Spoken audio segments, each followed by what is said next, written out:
السلام عليكم ورحمة الله تعالى وبركاته. مرحبا بكم في هذه القراءة الصوتية الجديدة لكتاب L'imagination sociologique Charles Wright Mills. Chapitre 2. La suprême théorie. Commençons par donner un échantillon de suprême théorie. Dans ce chapitre, Wright Mills va critiquer la théorie de Talcott Parsons. Commençons par donner un échantillon de suprême théorie, extrait du système social de Talcott Parsons, livre qui passe pour un chef-d'œuvre du genre. Donc ici, nous avons un extrait du livre de Talcott Parsons, l'élément du système symbolique commun qui sert de critère ou de norme pour opérer un choix entre les orientations contradictoires qui s'ouvre intrinsèquement au cœur d'une situation s'appelle une valeur. Mais, étant donné le rôle des systèmes symboliques, il convient d'opérer une distinction entre cet aspect d'orientation motivationnelle de l'action comme totalité et l'aspect d'orientation de valeur. Cet aspect n'affecte pas le sens de l'attente aux yeux de l'agent dans le rapport d'équilibre, satisfaction-destitution, mais le contenu effectif des références du choix. Le concept d'orientation de valeur, en ce sens, constitue donc un procédé logique pour formuler un aspect essentiel de l'articulation des traditions culturelles autour du système d'action. De la dérivation de l'orientation normative et du rôle des valeurs dans l'action exprimée plus haut, il s'ensuit que toutes les valeurs impliquent ce qu'on peut appeler une référence sociale. De façon inhérente au système d'action, l'action est, pour employer une formule, orientée selon le normatif. Ceci découle, comme il a été montré, du concept d'attente et de sa place au sein de la théorie de l'action, et particulièrement dans la phase active où l'agent poursuit des fins. Les attentes, donc, en accord avec la double contingence du processus d'interaction, comme nous l'avons appelé, crée un problème d'ordre à la fois crucial et impérieux. On peut en retour distinguer deux aspects dans ce problème d'ordre: l'ordre qui affecte les systèmes symboliques, qui autorise la communication, et l'ordre qui affecte la réciprocité de l'orientation motivationnelle vers l'aspect normatif des attentes, le problème d'ordre à la Hobbes. Le problème d'ordre est partant celui de la nature de l'intégration des systèmes stables d'interaction sociale, c'est-à-dire de structures sociales, se centre donc sur l'intégration de la motivation des agents dans les références culturelles normatives qui intègrent le système d'action interpersonnellement dans notre contexte. Ces normes sont, selon la terminologie du chapitre précédent, des modèles d'orientation de valeur et en tant que tels constituent une fraction cruciale de la tradition culturelle en vigueur dans le système social. Donc la fin de l'extrait de Talcott Parsons. À cette lecture, certains ont peut-être envie de passer tout de suite au chapitre suivant. Je leur conseille de n'en rien faire. La suprême théorie, montage et démontage de concepts, vaut la peine qu'on l'examine. Certes, elle n'a pas eu autant d'influence que l'inhibition méthodologique étudiée au chapitre suivant, car elle n'a pas essaimé. Il ne faut pas se cacher qu'elle est difficile à comprendre. C'est à coup sur une magnifique protection, mais la médaille a son revers dans la mesure où c'est pronunciamientos devraient se faire sentir dans le travail concret des sociologues. Plaisanterie à part, et pour être objectif, il faut bien admettre qu'elle a rencontré auprès des sociologues l'un au moins des accueils suivants. Donc là, on voit que Wright-Mills commence à critiquer la théorie de Talcott-Parsons. La théorie de Talcott-Parsons, la suprême théorie. Il la critique. Alors, il faut bien admettre qu'elle a rencontré auprès des sociologues l'un au moins des accueils suivants. Une minorité de ceux qui prétendent l'avoir comprise et qui l'apprécient, la tiennent pour l'une des plus belles conquêtes de toute la sociologie. La majorité de ceux qui prétendent l'avoir comprise mais ne l'apprécient pas, estiment avoir affaire à un fatras dont l'enflure n'a d'égal que la gratuité. Ceux-là sont rares pour la bonne raison que l'impatience et l'aversion leur évitent d'approfondir la question. Aux yeux de ceux qui, sans prétendre comprendre, l'apprécient fort, ils sont nombreux, c'est un labyrinthe qui tire son pouvoir de fascination de sa splendide inintelligibilité. Quatrième, quant à ceux qui ne l'aiment pas et ne prétendent pas la comprendre, mais conservent le courage de leurs opinions, ils doivent avoir l'impression que le roi est nu. Bien entendu, beaucoup nuancent leur jugement, et plus encore restent dans l'expectative, suspendus à la bouche des professionnels qui ne l'ouvriront peut-être pas. Et malgré qu'on en ait, peut-être faut-il ajouter que beaucoup de sociologues ne la connaissent que par ouï-dire. Voilà qui se lève un problème délicat, celui de l'intelligibilité. Il dépasse bien entendu le domaine de la suprême théorie. Mais ces tenants y sont tellement compromis qu'il faut poser la question brutalement. Leur théorie n'est-elle que verbiage ou bien exprime-t-elle quelque richesse? Je répondrai qu'il y a quelque chose à trouver. Quelque chose de très enveloppé, certes, mais quelque chose tout de même. Cela dit, il faut poser la question sous cette forme. Une fois résolu le problème de la compréhension, une fois extraite la substantifique moelle que disent les suprêmes théoriciens. Il n'y a qu'une façon de procéder. Traduire un passage caractéristique et examiner la traduction. J'ai choisi Parsons. Qu'on sache bien ce que je veux faire, je ne tente pas de juger l'ensemble de son œuvre. Si je fais appel à d'autres ouvrages, c'est simplement pour élucider rapidement certains points particuliers de son ouvrage Système social. Je traduirai en langage clair le contenu de ce livre. Et ce faisant, je ne chercherai pas à la perfection. Je prétends seulement ne rien perdre du sens explicite de l'ouvrage. Je livrerai tout ce qui est intelligible, en particulier, je tenterai de faire le départ entre ce qui est verbal, définition et relation terminologique, et ce qui énonce quelque chose. Les deux ont leur importance, mais les confondre, c'est se condamner à l'obscurité. Pour montrer ce dont nous avons besoin, je traduirai d'abord plusieurs passages, puis je donnerai deux versions abrégées de l'ensemble du livre. Traduction de l'extrait qui ouvre le chapitre. Les gens, donc là, on voit que Charles Wright-Mills va traduire l'extrait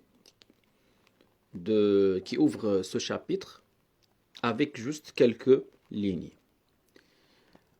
Les gens obéissent à des critères communs et s'attendent mutuellement que chacun les respecte. Dans la mesure où il en va ainsi, Leur société peut être une société où il y a de l'ordre. Parsons écrit ailleurs. Là, il y a un autre extrait de Parsons, un autre passage de Talcott Parsons. Il dit: la structure de cette contrainte est double à son tour. Tout d'abord, par suite de l'intériorisation de la norme, l'obéissance qu'elle réclame tend à prendre pour le moi une signification personnelle, expressive et ou instrumentale.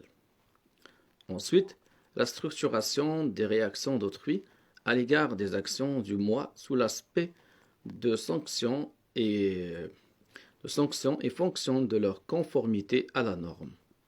Par conséquent, l'obéissance comme mode direct d'accomplissement de ses propres dispositions besoins tend à coïncider avec l'obéissance comme condition permettant de provoquer la réaction favorable d'autrui et d'éviter les réactions défavorables. Dans la mesure où, relativement aux actions d'une pluralité d'agents, l'obéissance à une norme d'orientation de valeur remplit les conditions de ces deux critères, c'est-à-dire dans la mesure où, aux yeux de n'importe quel agent du système, il est à la fois mode d'accomplissement des dispositions besoins du moi et condition propre à optimiser la réaction d'autres agents pertinents, nous dirons que cette norme est institutionnalisée. Dans ce sens, un modèle de valeur est toujours institutionnalisé dans un ensemble d'interactions. Par conséquent, l'aspect du système d'attente qui est intégré en accord avec lui est double. D'une part, les attentes qui ont pour objet les conduites de l'agent et qui fixent en partie les normes de ce moi, pris comme point de référence, ce sont là ses attentes de rôle. D'autre part, de son point de vue, la série d'attentes relatives aux réactions contingentes et probables des autres, ce sont là des sanctions, lesquelles à leur tour sont positives ou négatives selon que le moi les éprouve comme flatteuses ou comme destituantes. La relation entre attente de rôle et sanction est donc clairement réciproque. Ce que les sanctions sont au moi, les attentes de rôle le sont à autrui et réciproquement. Le rôle est donc un secteur du système total d'orientation d'un agent individuel organisé autour d'attentes en rapport avec un contexte particulier d'interaction, c'est-à-dire intégré dans un ensemble de normes, de valeurs qui commandent l'interaction où la réplique est donnée par un ou plusieurs alters appropriés. Donc toujours, je suis en train de lire un passage de Talcott Parsons et bien sûr Charles Wright Mills essaie de montrer que ce passage et le livre de Talcott Parsons est inintelligible, ça veut dire on ne peut pas le comprendre. C'est pour cela Charles Wright Mills essaye de montrer à travers les passages de Talcott Parsons qu'on ne peut pas comprendre et donc après il essaie de traduire pour rendre intelligible ce qui a été écrit par Talcott Parsons. Voilà, donc je suis en train toujours de lire un passage de Talcott Parsons. Cet autrui n'est pas forcément incarné et comme vous pouvez le remarquer, il est difficile de comprendre ces passages de Talcott Parsons. Cet autrui n'est pas forcément incarné par un groupe d'individus précis. Tout alter peut jouer ce rôle si et lorsqu'il entre en situation particulière d'interaction complémentaire avec un moi, laquelle entraîne une réciprocité d'attente à l'égard des normes communes d'orientation de valeur. L'institutionnalisation d'un ensemble d'attentes, de rôles et des sanctions qui vont de pair avec elles est une simple affaire de degrés. Ce degré est fonction de deux paramètres. Les variables qui constituent le degré de communauté effective des modèles d'orientation de valeur et celles qui déterminent l'orientation motivationnelle ou l'engagement envers l'accomplissement des attentes pertinentes. Nous verrons que toutes sortes de facteurs modifient le degré d'institutionnalisation par le truchement de ces deux canaux d'influence. L'antithèse polaire de l'institutionnalisation absolue est néanmoins l'anomie, l'absence de complémentarité structurée au sein du processus d'interaction, ou encore ce qui revient au même, l'effondrement total de l'ordre normatif dans les deux sens. C'est là, toutefois, un concept limite qui ne rend jamais compte d'un système social concret. Tout comme l'institutionnalisation, l'anomie a aussi ses degrés. Les deux se répondent. L'institution est un complexe d'entiers de rôles institutionnalisés dont l'importance structurelle est essentielle dans le cadre du système social en question. L'institution est une unité d'ordre de structure sociale plus élevée que le rôle et elle est faite d'un agrégat de modèles de rôles interdépendants ou de leurs composants. Voilà, fin du passage de Talcott Parsons. Maintenant, on va voir la traduction ou bien l'explication de Charles Wright Mills. Donc, Charles Wright Mills va traduire le passage de Talcott Parsons pour le rendre intelligible. Traduction. Les hommes ne cessent d'agir en accord et en désaccord les uns avec les autres. Chacun tient compte de ce que les autres attendent de lui. Lorsque ces attentes mutuelles sont assez précises et assez durables, nous les appelons des critères ou des normes. Chacun attend également que les autres réagissent à ses actes. Ces réactions attendues, nous les appelons des sanctions. Certaines sont flatteuses, d'autres pas. Lorsque les hommes se laissent guider par les normes et par les sanctions, nous dirons qu'ils jouent les uns pour les autres. C'est une métaphore pratique. Et ce que nous appelons une institution n'est en fait qu'un ensemble de rôles plus ou moins stables. Lorsqu'au sein d'une institution ou d'une société composée d'institutions de ce genre, je vois maintenant que, entre parenthèses, je vois que maintenant c'est clair, le sens est clair. La traduction de Charles Wright Mills est claire, donc on peut comprendre facilement le contenu. Les hommes ne se laissent plus guider par les normes et les sanctions.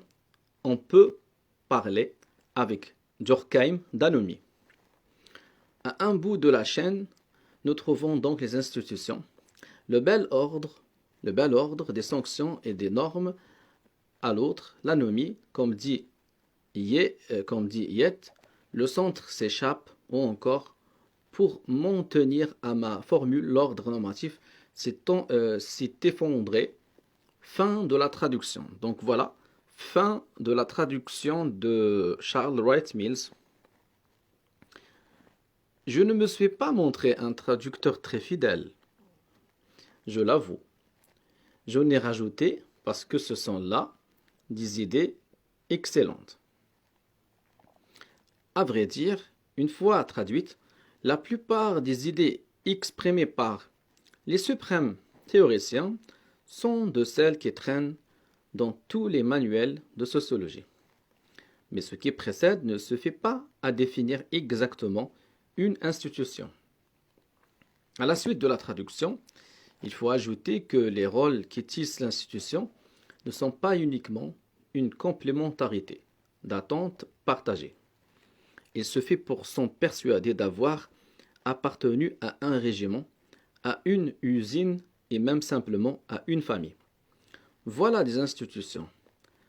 Or, il y en a parmi leurs membres dont les attentes sont plus impérieuses que d'autres. C'est ce qui leur confère ce que nous appelons le pouvoir. Ou encore, de manière plus sociologique, mais pas encore vraiment sociologique, une institution est un ensemble de rôles organisés selon le degré d'autorité. Par sens écrit.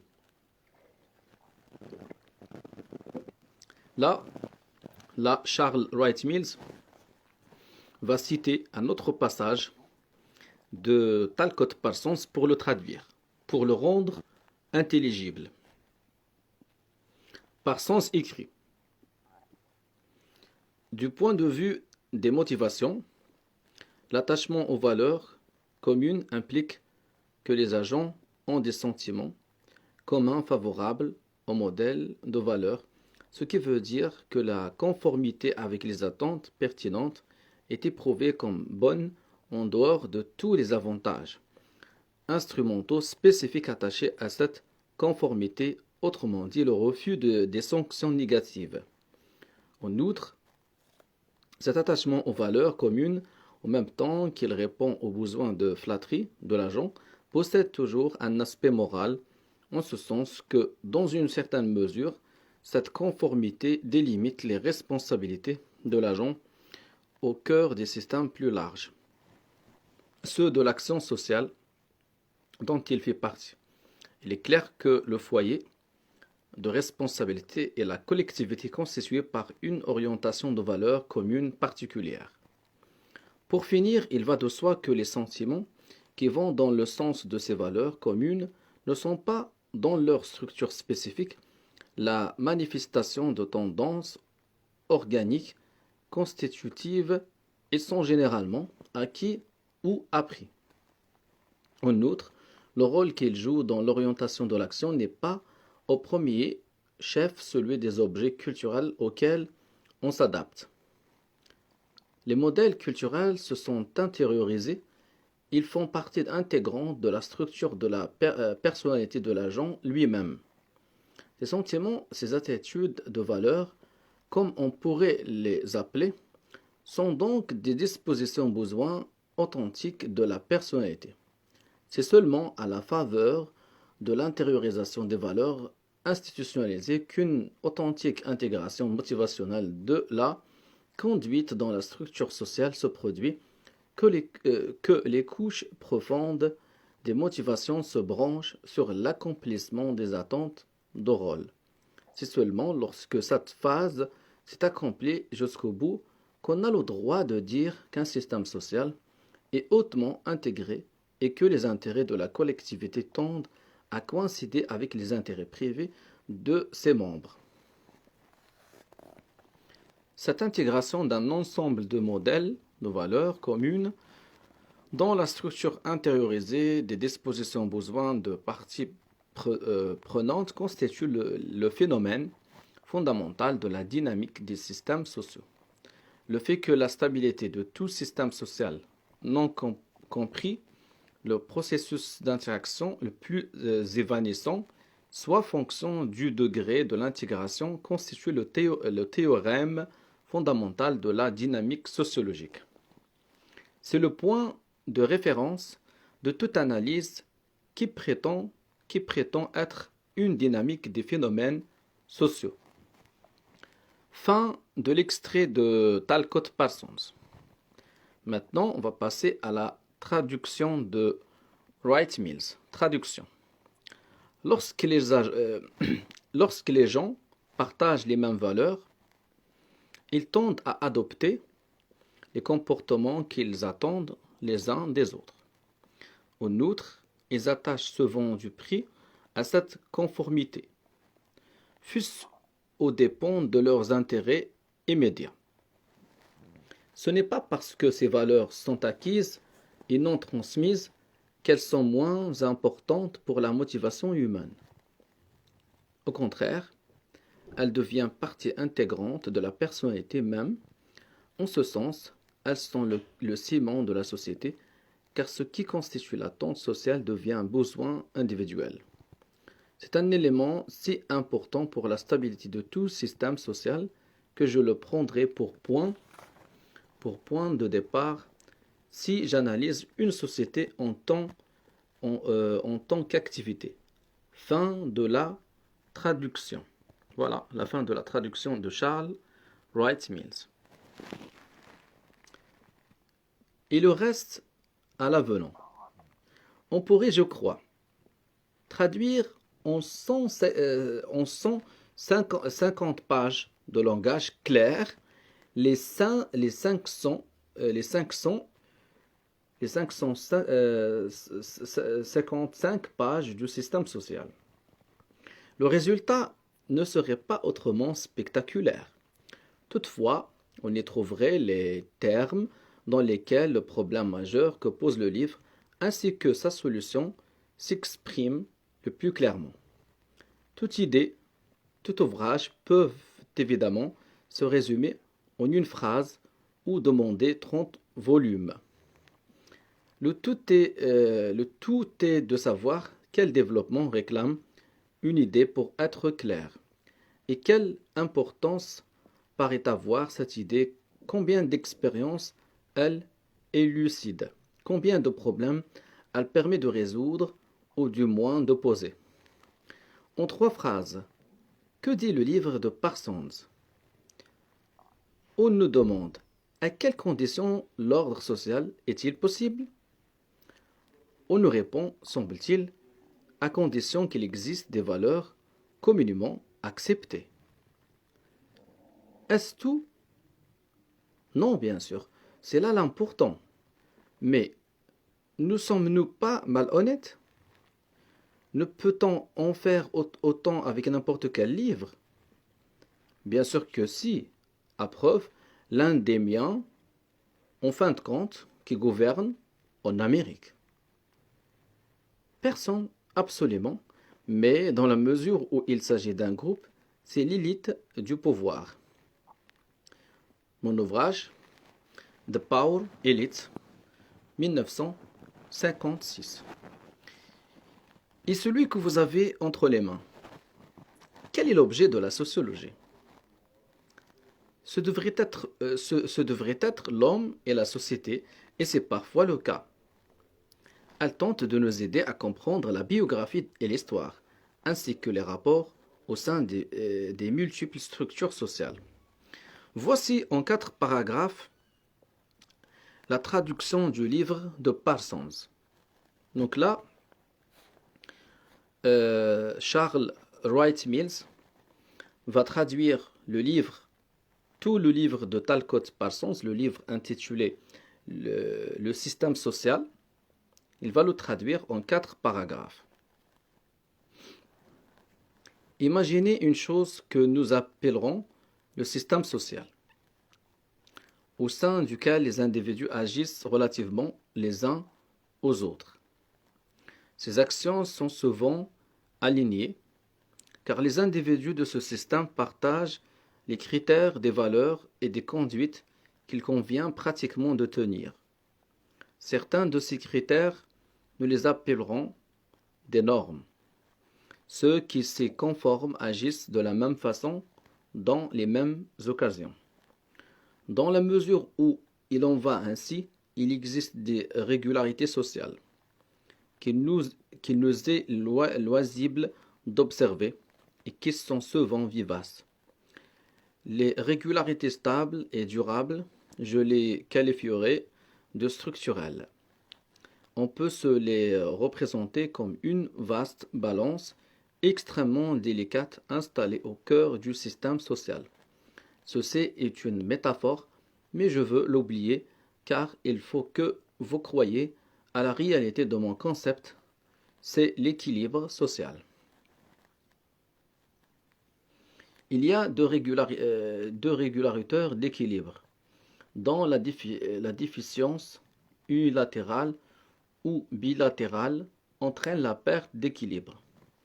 Le premier s'appelle la socialisation. C'est l'ensemble des moyens qui visent à faire du nouveau-né une personne sociale. Cette mise en forme consiste pour une part à faire acquérir aux gens des mobiles propres à les faire agir selon l'exigence ou l'attente des autres personnes. Le second régulateur, c'est le contrôle social. J'entends par là tous les moyens propres à mettre les gens au pas et à les persuader de rectifier d'eux-mêmes l'alignement.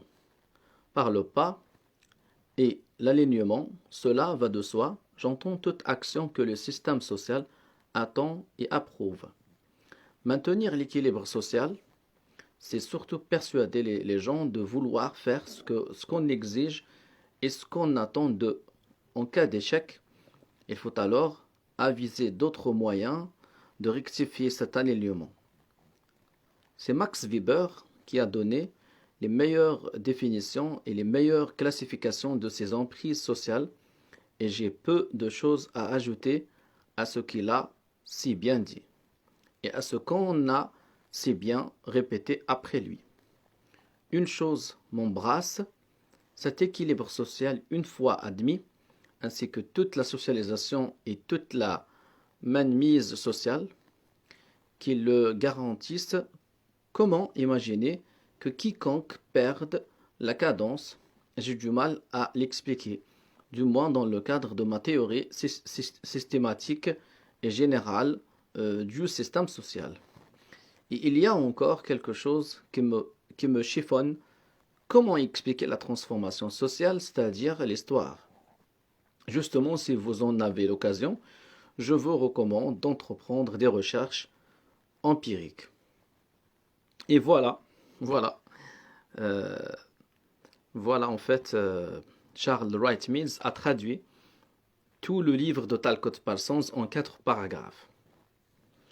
En voilà peut-être assez. Nous pourrions sans doute en mettre davantage, mais on n'y gagnerait pas en précision et je renvoie le lecteur au système social, aux fins d'enquête complémentaires. Donc, en fait, Charles Wright Mills nous invite à lire le livre de Talcott Parsons, le système social, pour vérifier, en fait.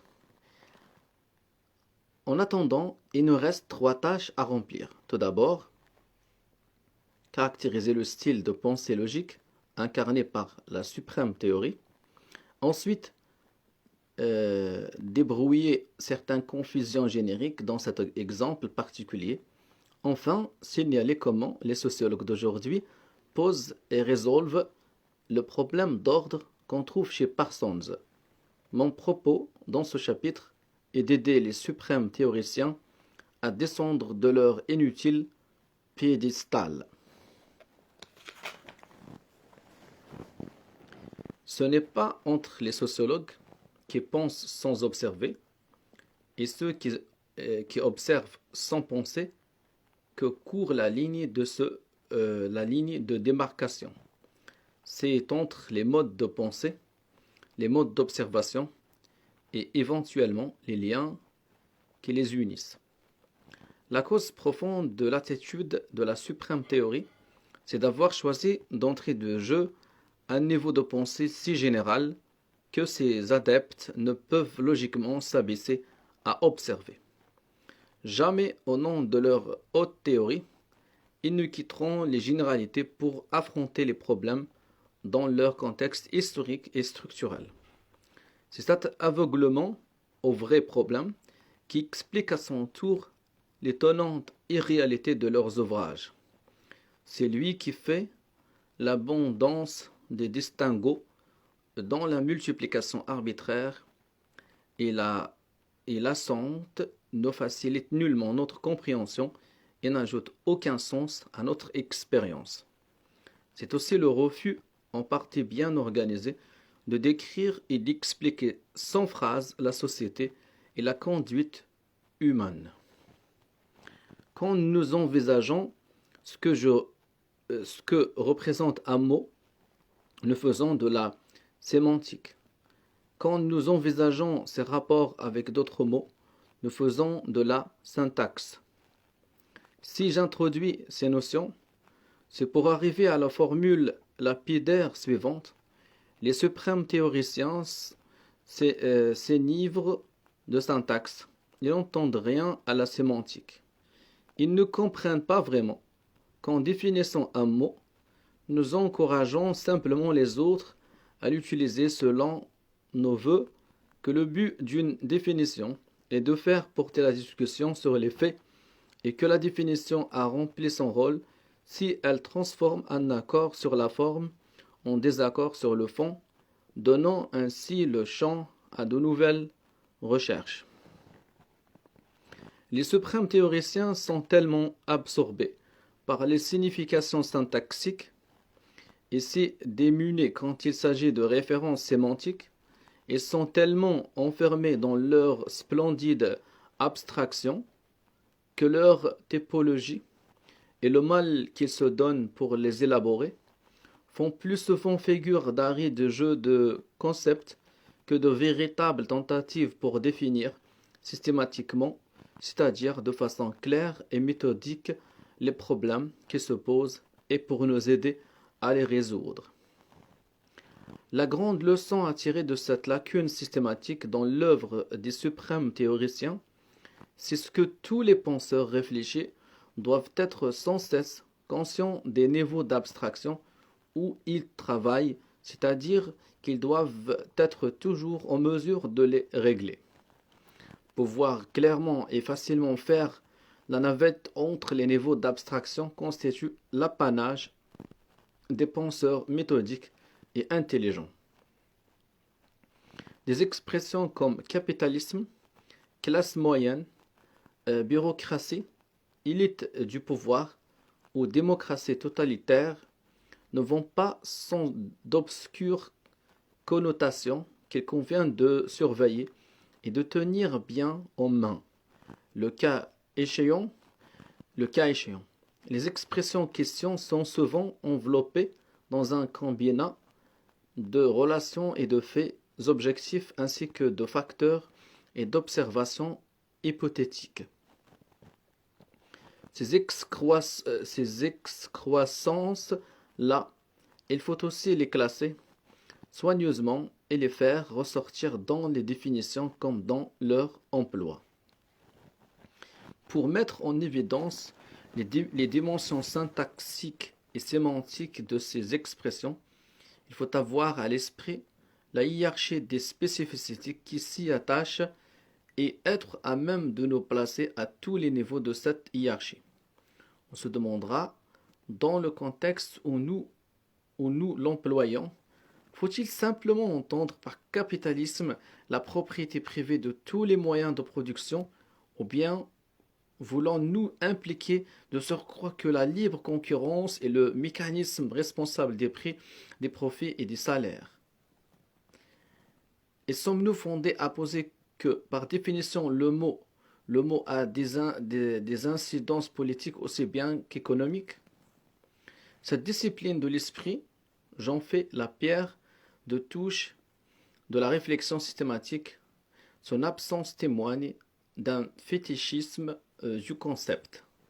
Pour mettre en relief certaines conséquences de cette lacune, examinons l'une des confusions majeures du livre de Parsons, Talcott Parsons. En prétendant faire une théorie sociologique générale, le suprême théoricien élabore en fait un royaume de concepts dont sont bannies maintes structures de la société humaine depuis longtemps reconnues précisément comme indispensables à sa compréhension. Le but est clair. Il s'agit d'éviter que le propos sociologique se confonde avec celui de l'économie et des sciences politiques. Selon Parsons, la sociologie a pour objet l'aspect particulier de la théorie des systèmes sociaux qui envisage les phénomènes d'institutionnalisation des modèles d'orientation de valeurs dans le système social, compte tenu des conditions de cette institutionnalisation, ainsi que les phénomènes de transformation des modèles, compte tenu des conditions de conformité ou de non-conformité avec un ensemble de ces modèles et des processus de motivation dans la mesure où ils entrent en jeu. Traduit en clair, et libéré de toute affirmation, comme doit l'être une bonne définition, cela donne. Les sociologues de mon espèce aimeraient savoir ce que les gens veulent et chérissent. nous aimerions aussi découvrir pourquoi il existe tant de valeurs et pourquoi elles se transforment. Quand nous tombons sur un ensemble unitaire de valeurs, nous aimerions savoir pourquoi certains s'y conforment et d'autres pas.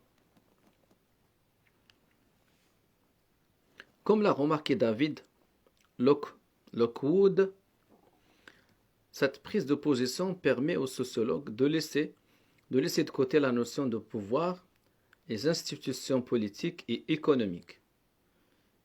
J'irai plus loin. Le livre de Parsons, tout entier, fait une plus grande place à ce qu'on appelle traditionnellement la légitimation qu'aux institutions. Cela le conduit à transformer, par définition, toutes les structures institutionnelles en une sorte de sphère morale, ou plus précisément en ce qu'on a appelé une orbe de symboles. Pour montrer ce dont il s'agit, je voudrais d'abord m'expliquer sur cette orbe. Ensuite, mettre en question sa prétendue autonomie. Enfin, montrer que les conceptions de Parsons empêchent de se lever les grands problèmes de toute analyse de structure sociale. Ceux qui détiennent l'autorité tentent de justifier leur emprise sur les institutions en la présentant comme une sorte de conséquence nécessaire de symboles moraux, d'emblèmes sacrés, de formules juridiques en qui tout le monde croit. On se réclame d'un dieu, des dieux, du vote majoritaire, de la volonté du peuple, de l'aristocratie du talent, de celle de l'argent, de la monarchie de droit des vins ou de la personnalité exceptionnelle du guide lui-même. Les sociologues, à la suite de Max Weber, appellent cela des légitimations ou encore des symboles de justification. Les auteurs les désignent de plusieurs manières. Mosca parle de formules politiques ou des grandes superstitions. Locke du principe de souveraineté. Sorel du mythe de la violence. Thurman Arnold du folklore. Max Weber des légitimations. Durkheim des représentations collectives. Marx d'idéologie. Rousseau de volonté générale. Laswell de symboles d'autorité. Karl Mannheim d'idéologie. Herbert Spencer de sentiments collectifs. Voilà qui prouve l'importance que revêtent les maîtres symboles dans l'analyse sociale. De même, dans l'analyse psychologique, les maîtres symboles pertinents lorsqu'ils agissent dans la vie privée deviennent souvent les raisons, sinon les mobiles qui installent les personnes dans leur rôle et qui sanctionnent la manière dont elles les remplissent. Si par exemple on leur demande de justifier publiquement les institutions économiques, alors l'individu a toute liberté pour justifier ses conduites au nom des calculs d'intérêt. Mais si l'on éprouve le besoin de justifier publiquement ces institutions au nom de la confiance et du service public, les raisons et les mobiles d'intérêt qui avaient cours hier donneront aux capitalistes un sentiment de mauvaise conscience. Les légitimations qui ont force de loi dans la collectivité finissent souvent par prendre effet comme mobile personnel. Or, ce que Parsons et les autres suprêmes théoriciens appellent orientation de valeurs et structure normative concerne essentiellement les maîtres symboles de légitimation. Les rapports de ces symboles à la structure des institutions comptent parmi les problèmes les plus importants de toute la sociologie. Mais ces symboles ne constituent pas une enclave de la société. Ils relèvent du social dans la mesure où on peut faire appel à eux pour justifier ou pour mettre en question la distribution du pouvoir et la position au sein de la distribution du pouvoir. Ils relèvent du psychologique dans la mesure où ils servent d'assise à la défense de la structure du pouvoir ou à sa mise en question. On ne peut pas se contenter de dire que ces ensembles de valeurs de légitimation n'ont qu'à s'imposer pour éviter qu'une structure sociale se défasse. Et on ne peut pas dire non plus qu'une telle structure normative doive donner cohérence et unité à une structure sociale. En tout cas, une structure normative, une activité n'est rien moins qu'autonome. En réalité, dans les sociétés occidentales et aux États-Unis en particulier, tout concourt à prouver que, dans les trois cas, c'est le contraire qui se passe.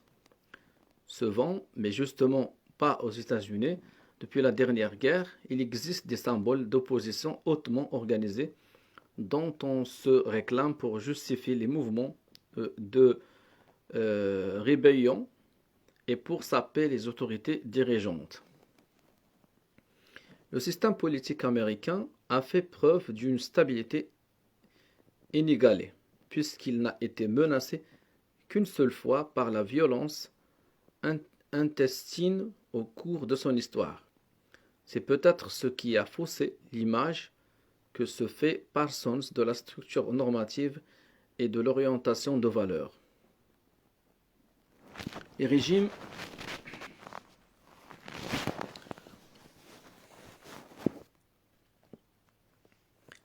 politiques, disait Emerson, ont pour origine la personnalité morale des hommes. Ce n'est pas toujours vrai, et penser comme Emerson, c'est confondre les légitimations d'un régime avec ses causes. Le plus souvent, la personnalité morale des hommes repose sur le fait que les maîtres des institutions accaparent et souvent imposent leurs maîtres symboles. Il y a 100 ans, on a agité la question dans les termes même où la posent ceux qui croient en l'autonomie des orbes de symboles et professent que ces valeurs sont à même de dicter leurs lois à l'histoire. Les symboles qui justifient une autorité sont dissociés des personnes ou des couches sociales qui l'assument. On s'imagine alors que ce sont les idées qui gouvernent et non pas les couches sociales ou les personnes utilisant ces idées. Afin de prêter une certaine continuité à cette séquence de symboles, on les présente comme s'ils entretenaient des liens les uns avec les autres. Les symboles passent donc pour indépendants. Afin de rendre cette curieuse notion plus vraisemblable, on leur donne souvent une personnalité et parfois une conscience. On les traite alors comme des concepts de l'histoire ou comme une lignée de philosophes dont la pensée règle la dynamique des institutions, ou encore on fétichise le concept d'ordre normatif. Je viens de pasticher Marx et Engels lorsqu'ils parlent de Hegel. À moins de justifier des institutions et de pousser les personnes à assumer des rôles institutionnels, les valeurs d'une société ont beau jouer un grand rôle dans la vie privée. Elles n'ont aucune espèce d'importance pour l'histoire ni pour la sociologie. Il y a évidemment action et réaction entre les symboles justificatifs, les autorités institutionnelles et ceux qui obéissent. De temps en temps, il faut accorder un pouvoir causatif au maître symbole, mais cette idée ne constitue pas la théorie qui rendrait compte de l'ordre social ou de l'unité de la société. Il y a d'autres moyens de construire une unité et nous allons voir qu'ils permettent de formuler beaucoup mieux les grands problèmes de structure sociale et de coller davantage aux observations concrètes. Dans la mesure où les valeurs communes nous intéresse, il vaut mieux élaborer notre conception à partir de l'examen des légitimations propres à chaque ordre d'institution dans une structure sociale donnée, au lieu de chercher à les saisir au départ et d'expliquer en fonction d'elles la composition et l'unité sociale. On peut parler de valeurs communes, je pense, lorsque les membres d'un ordre institutionnel ont massivement adopté ces légitimations, lorsque, au nom de ces légitimations, on peut prétendre se faire obéir, ou tout au moins s'assurer les complaisances, ces symboles sont alors utilisés pour éclaircir les situations qui surviennent dans les rôles divers et servent aussi d'unité de mesure pour les chefs et pour leurs partisans.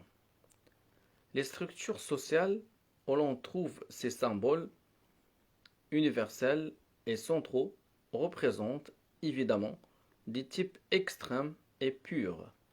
À l'autre bout de la chaîne, il existe des sociétés qu'une gerbe d'institutions coiffe tout entière et à qui elle impose ses valeurs en pratiquant et en brandissant la violence. Cela n'implique pas nécessairement un effondrement de structure car la discipline formelle peut suffire à conditionner les hommes. Il arrive qu'en refusant la discipline exigée par les institutions, ils s'exposent à perdre leurs moyens d'existence. Un typo qui travaille pour une feuille réactionnaire peut très bien s'incliner devant la discipline exigée par l'employeur pour gagner sa vie et conserver sa place. In petto, et une fois qu'il a quitté l'atelier, ce sera peut-être un radical militant. Bien des socialistes allemands se sont montrés d'excellents soldats du Kaiser en dépit des valeurs subjectives qu'ils révéraient, celles du marxisme révolutionnaire. Il y a loin des symboles aux conduites et des conduites aux symboles. L'intégration n'est pas toujours fondée sur les symboles. Ce n'est pas parce qu'on évoque ce conflit de valeurs qu'on nie la force des compatibilités rationnelles. Le décalage entre ce qu'on fait et ce qu'on dit est souvent significatif, mais la poursuite de la logique de l'action ne l'est pas moins. On ne peut pas dire a priori, en se réclamant de la nature humaine, des principes de la sociologie, ou du fiat des suprêmes théoriciens, qu'une société obéit à l'un ou à l'autre de ces principes. On pourrait imaginer un type de société pure, une structure sociale parfaitement disciplinée, où les hommes, tenus en servitude, sans se départir de leur rôle pour toutes sortes de raisons, refusent de partager les valeurs de l'oppresseur et se faisant de reconnaître la légitimité de l'ordre social.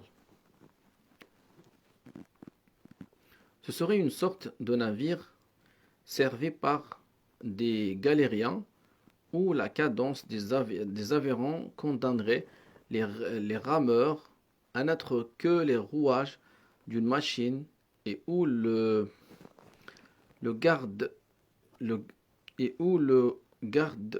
garde-chiourme n'aurait jamais besoin de brandir le fouet. Les galériens n'ont même pas à connaître la direction du navire, bien que chaque virement de bord rappelle la colère du maître, le seul être qui puisse voir venir. Mais me voilà en train de décrire et non plus d'imaginer. Entre ces deux types extrêmes, le système des valeurs communes et la discipline imposée de l'extérieur, l'intégration sociale prend toutes sortes de formes. Les sociétés occidentales se sont donné de nombreuses valeurs d'orientation, toutes divergentes, dont l'unité ressort d'un mélange variable de légitimation et de coercition. Et cela est vrai de tout ordre institutionnel, pas uniquement du politique et de l'économique. Le père de famille peut imposer sa volonté, menaçant de déshériter les mauvaises têtes. Il peut recourir à toutes les violences que l'ordre politique met à sa disposition. Mais dans ces petits groupes sacrés que sont les familles, l'unité des valeurs communes n'est rien moins que nécessaire. La méfiance et la haine sont souvent le ciment d'une famille aimante. Les sociétés aussi peuvent s'épanouir en l'absence de ces structures normatives que les suprêmes théoriciens tiennent pour universelles.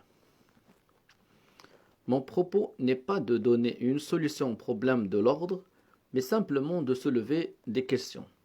Car si nous ne sommes pas en mesure de le faire, il faut nécessairement, au nom du FIA, qu'énonce une définition arbitraire posée en principe l'existence de la structure normative que Parsons installe au cœur du système social.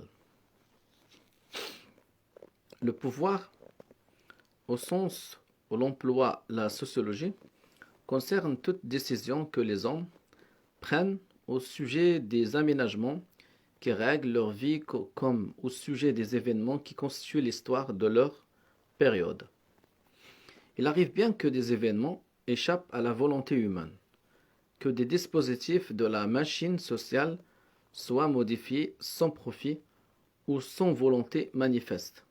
Mais dans la mesure où l'on prend de telles décisions, et dans la mesure aussi où on pourrait les prendre, mais on ne le fait pas. Le problème fondamental du pouvoir consiste à chercher qui les prend ou s'abstient de les prendre. On ne peut plus professer aujourd'hui qu'en dernier ressort, les hommes doivent choisir librement leur régime politique. L'un des instruments préférés du pouvoir actuel, c'est de diriger et de manipuler le consentement des hommes. Ce n'est pas parce que nous ignorons les limites de ce pouvoir et que nous lui supposons que le pouvoir n'est pas utilisé avec succès au mépris de la raison ou de la conscience morale des dirigés. Il va de soi qu'à notre époque, la coercition est en dernier ressort la forme ultime du pouvoir. Mais nous ne nous situons pas toujours à ce niveau-là, bien au contraire. Concurremment à la coercition, il faut tenir compte de l'autorité, pouvoir justifié par les croyances, de diriger docile, et de la manipulation, pouvoir exercer à l'insu des sans-pouvoir. Il faut toujours distinguer ces trois types lorsqu'on examine la nature du pouvoir. N'oublions pas que dans le monde moderne, il n'en va plus comme au Moyen-Âge. Le pouvoir ressortit beaucoup moins à l'autorité. Les dirigeants ne paraissent plus avoir besoin de justification pour exercer leur pouvoir. Les grandes décisions contemporaines, surtout sur le plan international, se sont passées de la persuasion des masses. C'est la méthode du fait accompli. En outre, ceux qui détiennent le pouvoir n'adoptent ni n'utilisent les idéologies disponibles. Ces idéologies apparaissent généralement pour faire pièce à un effondrement effectif du pouvoir. Aux États-Unis, l'opposition ne s'est pas montrée suffisamment active ces derniers temps pour créer un nouveau besoin idéologique chez les dirigeants. Aujourd'hui, il arrive souvent que les gens aient renié leur profession de foi sans en acquérir de nouvelles, et c'est pourquoi ils sont absolument dépolitisés. Ils ne sont ni de gauche ni de droite. Ce sont les apôtres de la passivité, si les Grecs avaient raison de définir l'idiot comme la perfection de l'homme privé, alors l'idiotie se porte bien dans les sociétés modernes. Cette condition spirituelle, et je pèse mes mots, me paraît rendre compte du malaise qui règne aujourd'hui chez les intellectuels engagés, ainsi que de l'affolement politique qui s'empare de la société. Chez les dirigeants comme chez les dirigés, une structure de pouvoir peut se passer de convictions intellectuelles et de croyances morales pour durer et même pour s'épanouir.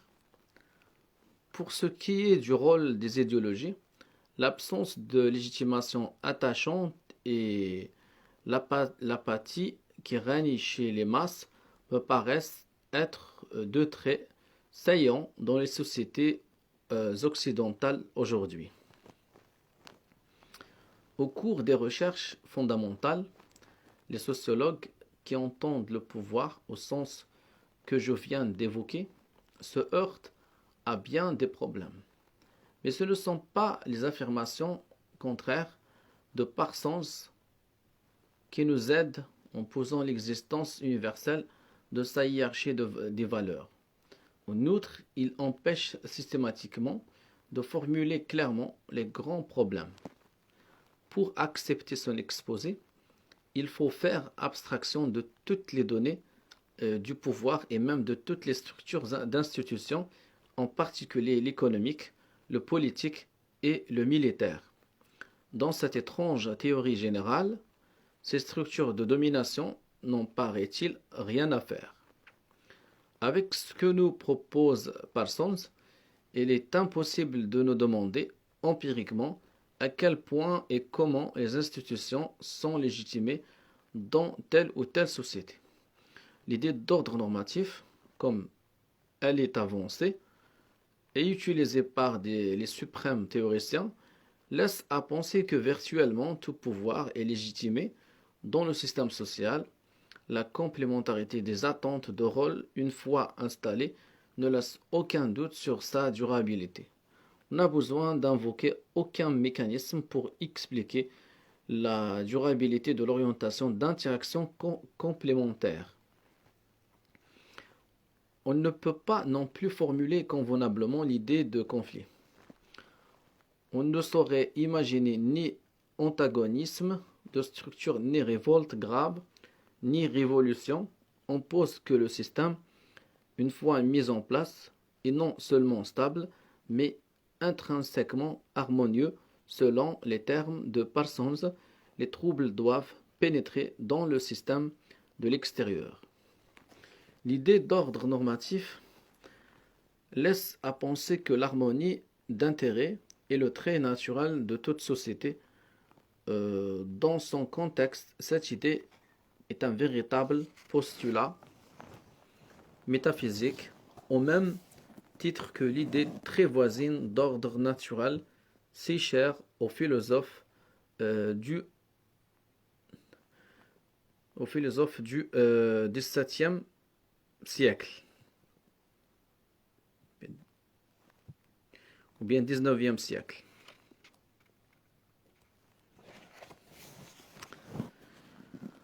L'élimination magique du conflit et les merveilles de l'harmonie interdisent à cette théorie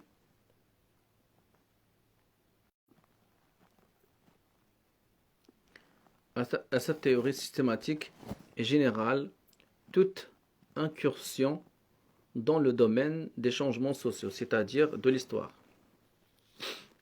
Ce n'est pas assez que le comportement collectif des masses terrorisées et des foules en émoi, si fréquent à notre époque, ne puisse trouver place parmi les structures sociales d'origine normative qu'on trouve chez les suprêmes théoriciens. Il y a plus. Les idées générales sur la façon dont l'histoire se fait, sur sa mécanique et sur ses chemins sont interdites aux suprêmes théoriciens et partant, selon Parsons, interdites à la sociologie. Lorsqu'une telle théorie sera possible, La sociologie aura célébré son premier millénaire. Elle n'est pas pour demain. Si tant et qu'on puisse jamais y compter. Voilà qui est d'un vague. Il est virtuellement impossible de formuler clairement aucun grand problème si on l'aborde selon la suprême théorie. Pire, on l'écrasera d'évaluation et on l'obscurcira sous des mots parasites. On aurait du mal à imaginer entreprise plus futile que cette analyse de la société américaine où Parsons applique les principes de modèles de valeurs et d'œuvres universalistes, sans dire un seul mot sur la signification et les formes en pleine transformation du succès qui font le capitalisme moderne ou de la structure en transformation du capitalisme même. N'analyse-t-il pas la stratification sociale des États-Unis à partir du système des valeurs dominantes sans faire appel aux statistiques bien connues qui expriment l'espérance de vie en fonction des revenus et de la propriété? J'irai jusqu'à dire que, dans la mesure où les suprêmes théoriciens traitent concrètement les problèmes, ils les traitent pour ainsi dire en dehors de la théorie, et d'une manière qui se vend la contredit. Il est proprement inimaginable de songer, fait remarquer Goldner, au nombre de concepts et d'affirmations marxistes que Parsons, en se livrant à l'analyse empirique et théorique de la transformation, est tout d'un coup amené à aligner. On dirait presque qu'il tient deux registres différents, un pour l'analyse de l'équilibre et l'autre pour les recherches sur la transformation. Et Goldner de citer pour exemple l'analyse de la défaite allemande, Parsons recommande de mettre radicalement en question les junkers, exemple d'un privilège de classe exclusif, et voit dans le fonctionnariat un mode de recrutement de classe. Bref, nous voyons apparaître toutes les structures économiques et occupationnelles pensées selon Marx et non pas en fonction de la structure normative projetée par la théorie. Ce qui laisse espérer que les suprêmes théoriciens n'ont pas complètement perdu contact avec la réalité historique. Je reviens au problème de l'ordre, qui, dans sa version hobbesienne, paraît être le grand problème du livre de Parsons. On peut être bref ici parce que la sociologie l'a redéfini depuis et on peut l'appeler le problème de l'intégration sociale. Il réclame évidemment une conception valable de la structure sociale et de la transformation historique. Contrairement aux suprêmes théoriciens, la plupart des sociologues répondraient à peu près ceci. Tout d'abord, la question: quel est le principe de cohésion de la structure sociale? Appelle plus d'une réponse, pour la bonne raison que les structures sociales n'ont pas toutes le même degré ni la même sorte de cohésion. C'est en fonction des différents modes d'interaction qu'on envisage convenablement les types de structures sociales. Quand on plonge dans le concret historique, on voit tout de suite que les concepts monolithiques ou des suprêmes théoriciens sont inutilisables. Ils ne permettent pas de penser l'humaine diversité, bien la diversité humaine. L'Allemagne nazie de 1936, la Sparte du 7e siècle, les États-Unis de 1836, le Japon de 1866, la Grande-Bretagne de 1950, la Rome de Dioclétien. Cette énumération se fait de montrer que seul l'examen empirique peut mettre au jour les traits communs de ces civilisations. Avancez quoi que ce soit sur le registre historique des structures sociales, en s'aventurant au-delà des formalités les plus creuses, c'est prendre les belles paroles pour le vrai travail de l'enquête sociologique. On peut très bien concevoir les types de structures sociales en fonction d'ordres institutionnels comme le politique et le familial, le militaire et l'économique, le religieux. On les définit de manière à les faire apparaître dans une société donnée, puis on cherche à savoir quel rapport ils entretiennent les uns avec les autres. En somme, comment ils donnent à eux tous une structure sociale. On organise les réponses de manière à faire surgir des modèles de travail à qui l'on demande, au cours d'une analyse concrète, de nous livrer le secret des liens qui les unissent. On peut imaginer que le modèle est un champ d'institutions animé par le même principe structural. Prenons l'Amérique que décrit Tocqueville. Dans cette société libérale classique, chaque ordre d'institution est autonome et les autres ordres entendent que sa liberté soit garantie par telle ou telle forme de coordination. En économie, c'est le laisser-faire. Dans le domaine religieux, une multitude de sectes et de chapelles se livrent ouvertement concurrence sur le marché du salut éternel. Les institutions de parenté sont fondées sur l'offre et la demande de mariage, véritable marché matrimonial où les gens se choisissent mutuellement pour époux. Dans le domaine de la promotion sociale, ce n'est pas le fils de famille qui réussit, mais l'homme qui ne doit sa réussite qu'à soi-même. Dans l'ordre politique, les partis s'arrachent les suffrages des individus. Même dans l'ordre militaire, grande est la liberté de recrutement de la milice de l'État et en un sens d'ailleurs fort important, on peut risquer la formule « un homme pour un fusil ». Le principe d'intégration de cette société, qui est également sa principale légitimation, c'est le primat que chaque ordre d'institution accorde à la libre initiative d'hommes indépendants qui vivent sur le mode de la concurrence. La société libérale classique trouve à s'unifier dans le principe de cette correspondance même. Même cette correspondance ne constitue qu'un aspect du problème de l'ordre, elle ne lui fournit qu'une réponse parmi d'autres. Il existe d'autres types de cohésion. Le mode d'intégration de l'Allemagne nazie fut la coordination. Le modèle général en est le suivant. Dans l'ordre économique, les institutions sont extrêmement centralisées. Quelques grosses entreprises sont maîtresses du marché.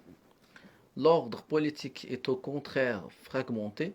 De multiples partis s'arrachent la domination de l'État, mais aucun n'est assez puissant pour maîtriser les conséquences de la concentration économique dont l'une se trouve être la crise. Le mouvement nazi mit à profit le désespoir populaire qu'elle provoque, surtout celui de la petite bourgeoisie, et fait coïncider l'ordre politique, l'ordre économique et l'ordre militaire. L'un des partis accapare et reconstruit l'ordre politique en faisant disparaître ou en absorbant ses rivaux.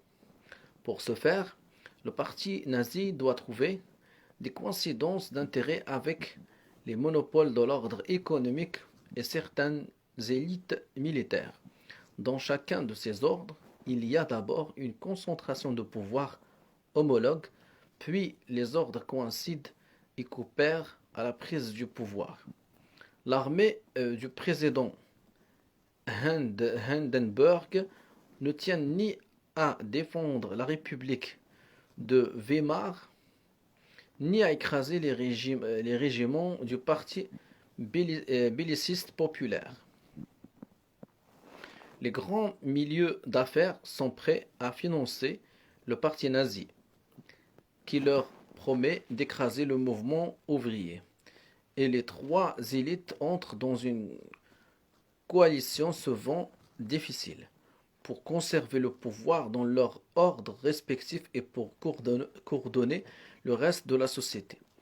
Les partis rivaux sont dissous ou interdits quand ils ne se s'abordent pas de leur propre chef.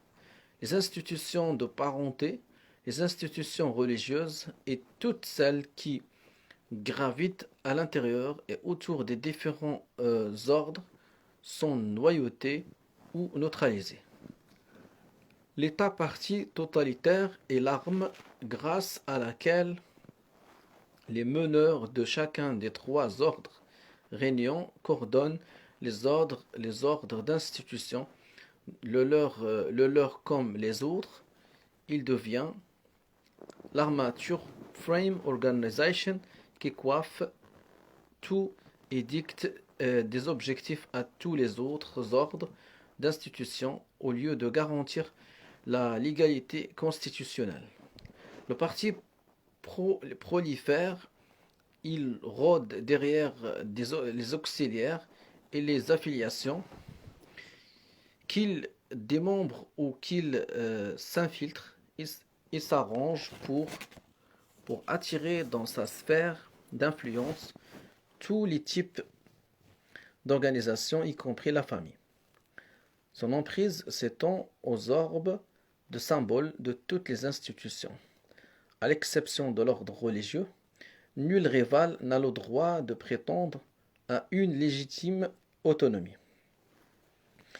Le parti a le monopole des communications formelles, y compris celui des institutions pédagogiques. Il remanie les symboles de manière à légitimer la société coordonnée.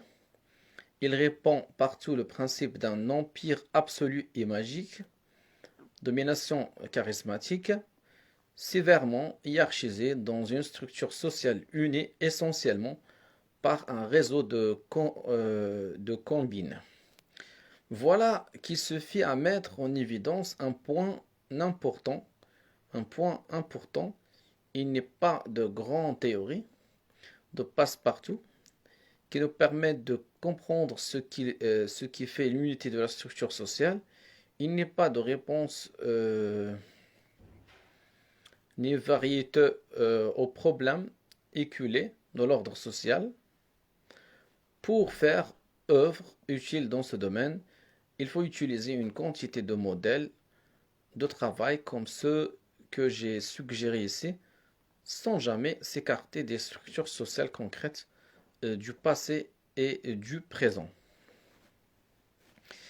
Il faut comprendre que ces modes d'intégration peuvent aussi se penser comme modèles de transformation historique, à comparer à l'Amérique de Tocqueville et celle d'aujourd'hui. On voit bien que les modes d'intégration ont changé. Demandons-nous en quoi chaque mode d'institution a-t-il changé? En quoi les rapports de chacun avec les autres ont-ils changé? Quels ont été les rythmes et les amplitudes de ces changements de structure? Enfin, quelles en ont été les causes nécessaires et suffisantes? D'ordinaire, la recherche de la cause demande un minimum d'enquête comparative et historique. On peut récapituler, résumer l'analyse de la transformation sociale et formuler plus économiquement de plus amples problèmes, en indiquant que les transformations se sont manifestées par la substitution d'un mode d'intégration à un autre. Au siècle dernier, la structure sociale des États-Unis est passée d'un mode d'intégration dominante de correspondance à un mode d'intégration dominante de coordination. Le problème général d'une théorie de l'histoire et celui d'une théorie de la structure sociale sont inséparables. Je pense qu'en fait les sociologues n'ont pas grand mal à les intégrer.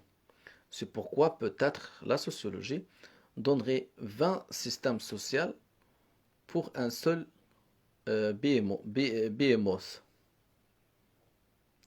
Je ne cherche toujours pas à donner une réponse au problème de l'ordre et de la transformation, c'est-à-dire au problème de la structure sociale et à celui de l'histoire.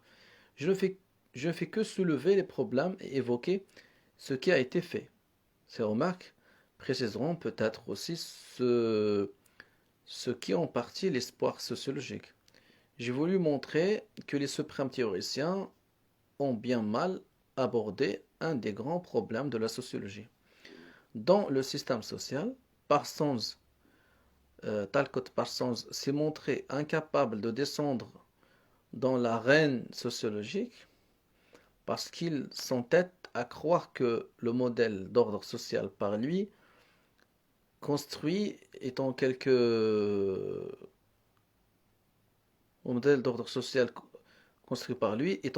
sorte un modèle universel parce qu'il a tout simplement fétichisé ces concepts. La suprême théorie de Parsons est systématiquement dans la mesure où elle dépasse tous les problèmes précis et empiriques. Elle n'énonce aucun nouveau grand problème avec précision et pertinence. Elle n'est pas née du besoin de survoler de très haut le social pour y voir plus clair, pour résoudre un problème dont les termes plongent dans la réalité historique concrète des hommes et des institutions. Son problème, sa démarche et ses solutions sont par excellence suprêmement théoriques. Se retrancher dans la systématisation des conceptions, ce n'est là qu'un moment formel du travail sociologique. Rappelons-nous qu'en Allemagne, on a tôt fait utiliser les résultats de ce travail formel à des fins encyclopédiques et historiques. C'est ainsi que naquit, sous les auspices de l'éthos weberien, l'âge d'or du classicisme allemand en sociologie. Grâce doivent en être rendus surtout à un riche travail sociologique qui su exploiter ensemble les conceptions générales de la société et le commentaire historique. Le marxisme classique a été le ferment de la sociologie moderne. Max Weber, comme tant d'autres sociologues, conçut presque toute son œuvre sous forme d'un dialogue avec Marx. Mais on ne se fera jamais à l'amnésie du chercheur américain. Les suprêmes théoriciens ont succombé à une rechute de formalisme et une fois encore, ce qui doit n'être qu'un moment paraît avoir pris racine.